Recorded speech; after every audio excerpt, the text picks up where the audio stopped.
آگے ایک اور حدیث مبارک عرض کرنا چاہوں گا کہ نبی کریم صلی اللہ علیہ وسلم ارشاد فرمایا، میری امت کے قلبی وسوسوں سے، میری امت کو قلبی وسوسوں سے معاف ہیں جب تک ان کو زبان پر نہ لایا جائے یا ان کے مطابق عمل نہ کیا جائے۔ اللہ اکبر! دیکھو ہمارے اوپر کتنا اللہ تعالیٰ کا کرم ہے، ہمارے نبی کریم صلی اللہ علیہ وسلم کی امت پر کتنا زیادہ کرم کیا۔ آپ نے فرما دیا کہ میری امت کو قلبی جو وسوسے، جو خیالات آتے ہیں، وہ اس پہ بری ہیں، اس کا کوئی جرم کوئی نہیں لکھے جائیں گے۔ جب کیا ہوگا؟ جب وہ اپنی زبان پر نہیں لائیں گے یا ان کے مطابق عمل نہیں کریں گے، اس وقت تک اللہ تعالیٰ نے ہمارے اوپر کتنا کرم کیا، ہمیں کتنا چھوٹ دی گئی۔ اگر ہم کوئی کام کسی چیز کے بارے میں سوچتے ہیں یا ہمارے ذہن میں وسوسے آتے ہیں، خیالات آتے ہیں عجیب عجیب قسم کے، ان کے اوپر ہماری کوئی پکڑ نہیں ہوگی۔ جب ہم ان کو زبان پہ لائیں گے، جب ہم ان کے مطابق عمل کریں گے، پھر سزا و جزا ہمیں، بلکہ وسوسے جو ہوتے ہیں غلط چیزیں ہوتی ہیں، پھر ہمیں سزا ملے گی۔ یہ بخاری شریف کی حدیث ہے، کتاب الطلاق، حدیث نمبر 5269۔ یہ احیاء العلوم میں بھی ہے، جلد نمبر 3 صفحہ نمبر 212۔ آگے ایک اور حدیث مبارک عرض کرنا چاہوں گا۔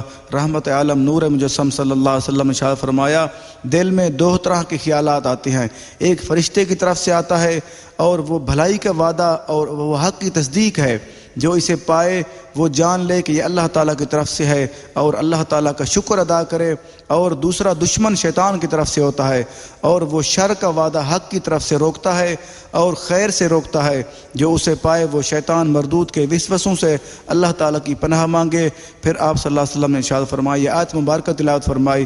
اس کی تھوڑی سی وضاحت کر دوں، یہ حدیث مبارکہ کی اس کی وضاحت یہ ہے کہ ہمارے ذہن میں بہت زیادہ خیالات آتے ہیں، جو اچھے خیالات آتے ہیں وہ اللہ تعالیٰ فرشتے کے ذریعے بھیجتا ہے۔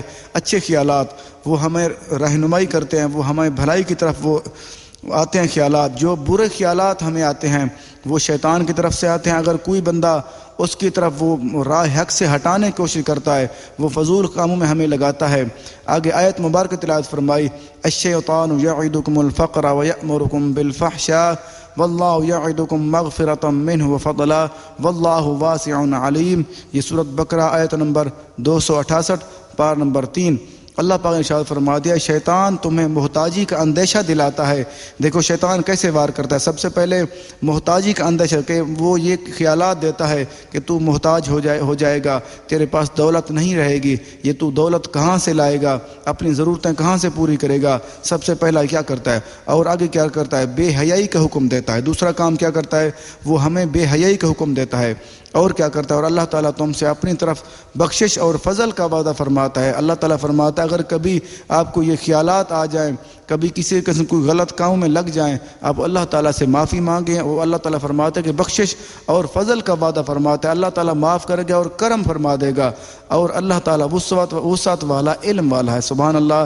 وہ ہمارا اللہ تعالیٰ سننے والا اور دیکھنے والا اور جاننے والا ہر چیز کو۔ آگے ایک اور حدیث مبارک عرض کرنا چاہوں گا۔